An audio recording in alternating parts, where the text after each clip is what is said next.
अरे तेरी पत्नी गड्ढे में गिर गई है, चल जाओ उसे निकाल ले जाकर, वो वहाँ चिल्ला रही है। क्या मेरी पत्नी गड्ढे में गिर गई है? तुम लोगों ने उसे निकाला नहीं? अरे हमें क्या मतलब है इससे, तुझे बता दिया वही थोड़ा है क्या? ये सुनकर हरिया भागते हुए उसी तरफ चला आता है। तब तक पंडिताइन एक रस्सी की मदद से उस औरत को निकाल लेती है।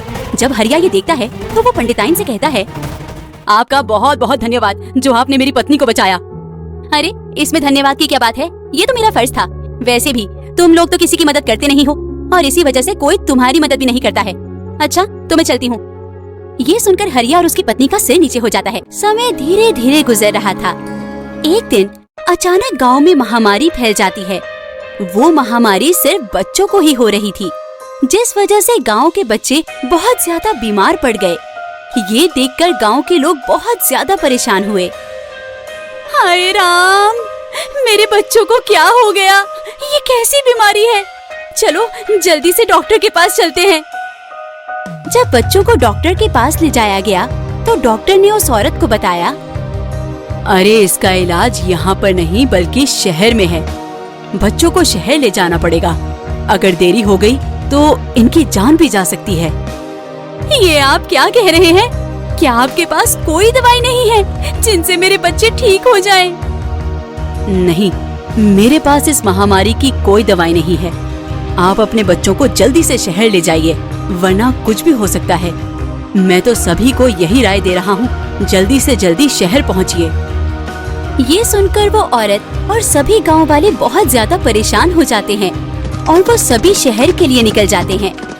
पर शहर के रास्ते पर एक बहुत बड़ा पत्थर पड़ा हुआ था। वो पत्थर कई सालों से ऐसा ही पड़ा हुआ है, पर किसी ने भी उसे हटाने की कोशिश नहीं की और जो कोई भी शहर जाता था वो उसी रास्ते से जाता है, जिससे शहर पहुंचने में काफी घंटे लगते थे। ये देखकर सभी बहुत ज्यादा परेशान हो जाते हैं। वहीं रामू भी बहुत परेशान था और वो भागकर मंदिर आया और उसने भगवान से कहा, हे भगवान, मैं क्या करूं? मुझे शहर जाना है, अब आप भी कोई रास्ता दिखाइए। तभी वहाँ पंडित आ जाता है और रामू को इस तरह परेशान देखकर उसे कहता है, अरे भगवान, ये क्या कह रहे हो? भगवान थोड़ी तुम्हें कोई रास्ता दिखाएंगे, तुम्हें खुद ही रास्ता ढूंढना पड़ेगा। पर पंडित जी, हम क्या करें?